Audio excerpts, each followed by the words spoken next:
અયોધ્યામાં ભવ્યથી અતિ ભવ્ય ઉજવણી થઈ રહી છે। દેશભરમાંથી સંતો મહંતો રામ ભક્તો અયોધ્યા પહોંચી રહ્યા છે અને ઐતિહાસિક ક્ષણના સાક્ષી બનવા જઈ રહ્યા છે। ભક્તો પણ ભગવાન માટે ચરણ પાદુકા સહિતની ભેટ સોગાદ પણ લઈને આવી રહ્યા છે। ભગવાન રામનું મંદિર હજારો પ્રકારના વિવિધ ફૂલોથી શણગારવામાં આવ્યું છે। ભક્તો પણ શ્રી રામના ભજનમાં લીન થયા છે। ઢોલ નગારા સાથે અહીંયા ઉત્સવ મનાવવામાં આવી રહ્યો છે। સરયુ જય શ્રી રામના નાદથી ગુંજી ઉઠ્યું છે। સરયુ કાંઠે એક રામ ભક્તે અદ્ભુત રેતી કલાથી શ્રી રામ અને હનુમાનજી તેમજ પીએમ મોદી અને યોગીની પ્રતિકૃતિ બનાવી છે। ત્યારે પ્રાણ પ્રતિષ્ઠાના ઉત્સવને લઈ અનિચ્છનીય બનાવ ન બને તે માટે શાંતિપૂર્ણ માહોલમાં ઉત્સવ પૂર્ણ થાય, જેથી જ પોલીસ બંદોબસ્ત પણ અહીંયા ગોઠવી દેવાયો છે।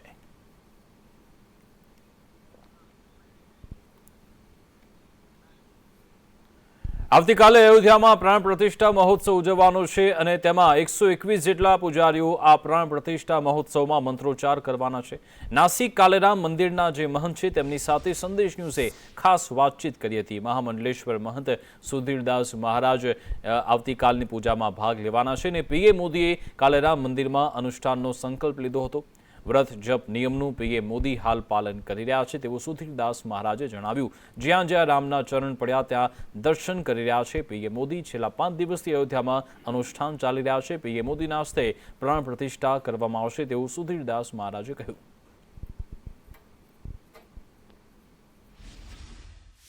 મંદિરના જે મુખ્ય પૂજારી છે જે આવતીકાલે વિશેષ પૂજામાં ભાગ લેવાના છે। 121 જેટલા પૂજારીઓ છે જે આ વિશેષ પૂજામાં ભાગ લેવાના છે। તેમાંથી જ એક પૂજારી જે છે તે આપણી સાથે છે, મહામंडलेश्वर છે પોતે। कल कैसे विशेष पूजा होने वाली है प्राण प्रतिष्ठा महोत्सव के चलते, और साथ में हमने सुना है कि आपने ही प्रधानमंत्री मोदी को अनुष्ठान के बारे में कहा था कि आप अनुष्ठान करिए प्राण प्रतिष्ठा महोत्सव से पहले। नासिक में जब हमारे मंदिर आए थे आदरणीय मोदी जी, तो जो संकल्प जो है हमारे कालेराम मंदिर में जब पूजन और सब संकल्प हो गया, उसी समय संकल्प का उच्चारण किया गया था। अच्छा, ये प्राण प्रतिष्ठा महोत्सव में पूजा किस तरीके से होने वाली है, कुछ उसके बारे में ज्यादा जानकारी दीजिए। दूसरे दिन जो है भगवान के जो स्नपन विधि होते हैं, जो अधिवास होते हैं, उसका आरंभ हो गया। तो आज भी प्रातः पूजन हो गया, जो मंगल पूजन होता है वो हो गया।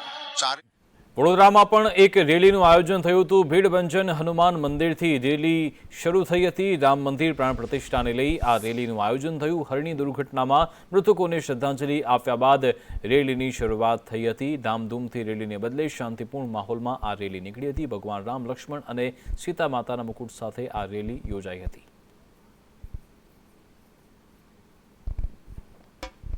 જામનગરમાં પણ ભગવાન શ્રી રામની પ્રાણ પ્રતિષ્ઠાને લઈ અનેક કાર્યક્રમ આજે યોજાયા હતા।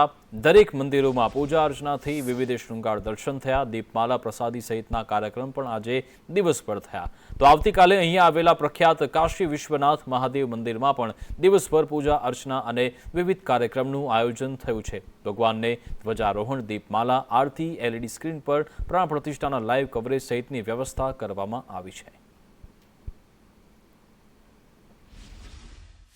આવતીકાલે ભગવાન શ્રી રામલલ્લાની પ્રાણ પ્રતિષ્ઠા થવા જઈ રહી છે, ત્યારે સમગ્ર દેશમાં હાલ અત્યારે દિવાળી જેવો માહોલ જમ્યો છે। કાશી વિશ્વનાથ મહાદેવ મંદિર છે તેમાં પણ અનેરું આયોજન કરવામાં આવ્યું છે। આપણી સાથે મંદિરના ટ્રસ્ટીગણ છે અને મંદિરના સભ્યો છે, તેમની સાથે વાત કરીએ। શું કહેવા માંગો છો, ખાસ કરીને આવતીકાલના કાર્યક્રમ વિશે કેવો માહોલ રાખવામાં આવ્યો છે?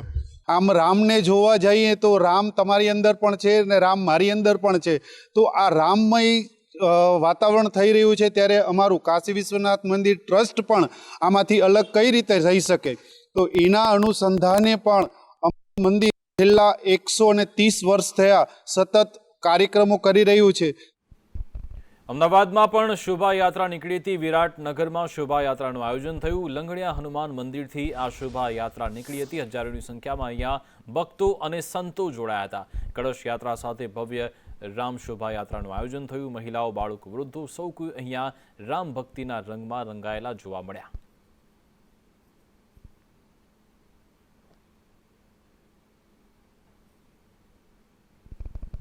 આખા દેશમાં અયોધ્યા મંદિરના પ્રાણ પ્રતિષ્ઠા મહોત્સવનો ઉત્સાહ જોવા મળી રહ્યો છે। ત્યારે સુરેન્દ્રનગરમાં દુધરેજમાં 1008 કુંડી મહાયજ્ઞનું આયોજન થયું। સમસ્ત રબારી સમાજની ગુરુગાદી એવા વઢવાડા મંદિરના પટાંગણમાં વઢવાડના ધારાસભ્ય અને સરકારના નાયબ દંડક આ આયોજનમાં હાજર રહ્યા હતા, જેમાં મોટી સંખ્યામાં સંતો સહિત રાજકીય આગેવાનો, હોદ્દેદારો અને કાર્યકરો જોડાયા। ઐતિહાસિક મહાયજ્ઞને વર્લ્ડ બુક ઓફ રેકોર્ડમાં પણ સ્થાન મળતા ઝાલાવાડનું નામ વિશ્વમાં રોશન થયું છે.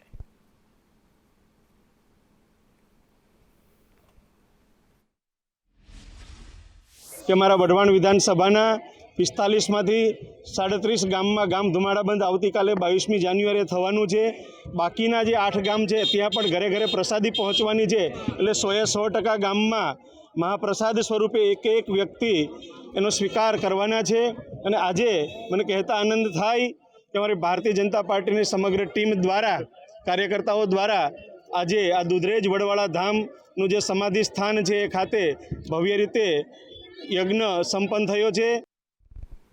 કેશોદમાં અયોધ્યા રામલલ્લાની પ્રાણ પ્રતિષ્ઠાને લઈ ખૂબ જ ઉત્સાહ આજે જોવા મળ્યો હતો. શહેરના મુખ્ય માર્ગો, સર્કલ, શેરી, ગલી, રહેણાંક મકાનોની ધજા, પતાકા અને રોશનીથી શણગારાઈ.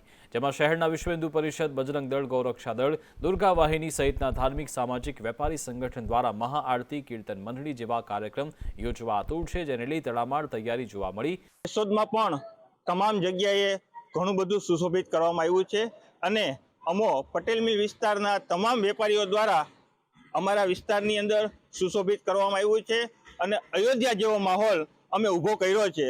અને આ તકે અમારા પટેલ મિલ વિસ્તારની અંદર તમામ વેપારી ભાઈઓએ અમને ખુદ સાથ અને સહકાર આપ્યો છે. જાહેર રસ્તા ઉપર લાઇટો અને ભગવા ધ્વજથી શણગાર કરવામાં આવેલો છે અને પોતપોતાની પ્રાઇવેટ બિલ્ડિંગોમાં, પ્રાઇવેટ શેરીઓમાં પણ પોતપોતાએ સ્વયંભૂ લાઇટ સુશોભન અને ભગવા ધ્વજથી સુશોભન કરેલું છે. તો મારું કેશોદ પણ અયોધ્યા, મારું ગામ પણ અયોધ્યા, મારું ઘર પણ અયોધ્યા, એ જ માહોલ કેશોદમાં પણ સર્જાઈ રહ્યો છે. જે 500 વર્ષના સંઘર્ષ બાદ જે ભગવાન પ્રભુ રામ જે પુનઃ પ્રાણ પ્રતિષ્ઠા થવા જઈ રહી છે, ત્યારે કેશોદમાં પણ દિવાળી જેવો માહોલ આજે ઊભો થયો છે. નડિયાદ શહેરના હાડસમા વિસ્તારમાં આવેલું શ્રી રામજી મંદિર લાખો શ્રદ્ધાળુના આસ્થાનું કેન્દ્ર બન્યું છે.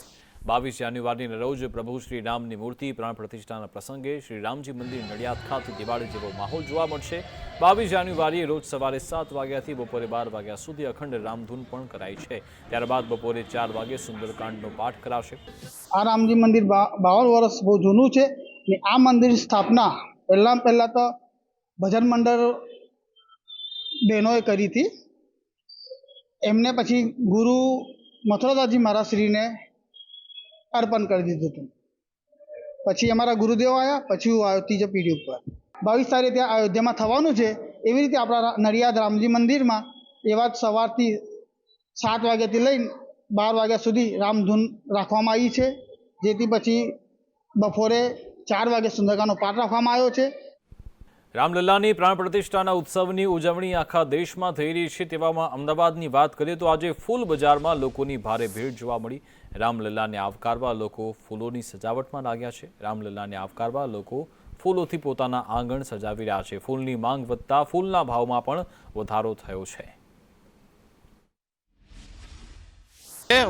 આપણે કાલ જે 22 જાન્યુઆરી છે એટલે જે આપણે રામ જન્મભૂમિ જે પ્રાણ પ્રતિષ્ઠા મહોત્સવનું જે આપણા યશસ્વી વડાપ્રધાન શ્રી નરેન્દ્ર મોદી જે આહવાન કરેલું છે એના માટે હું મારું ઘર, સોસાયટી એ બધું હું બી ખરીદી કરવા આવ્યો છે ને એક બહુ ઉત્સાહ દિવાળી જેવો માહોલ છે કે આપણે ઘર બર બધું સજાવીશું. જે આપણા એટલા ટાઈમથી જે રામ જન્મભૂમિની જે વાટ જોતા હતા કાલે એનો અંત છે અને આપણે એને બહુ ઉત્સાહપૂર્વક એને વધાવીશું. એટલો ઉત્સવ કરી રહ્યા છે, પબ્લિકના મનના અંદર એટલું ઉત્સવ છે કે એટલા ખુશીના કારણે બધા ખરીદી કરી રહ્યા છે. ફ્રાન્સ કબૂતરબાજી કેસમાં મોટો ખુલાસો થયો છે. સીઆઈડી ક્રાઇમે મહેસાણાના 2 એજન્ટની ધરપકડ કરી. પુષ્પક રાવલ અને ફાલ્ગુની રાવલની ધરપકડ કરવામાં આવી છે. મેશ્વ પટેલ નામના યુવકને અમેરિકા મોકલવા રૂપિયા લીધા હતા. 55 લાખમાં સોદો નક્કી કરી 10 લાખ પડાવ્યા હતા.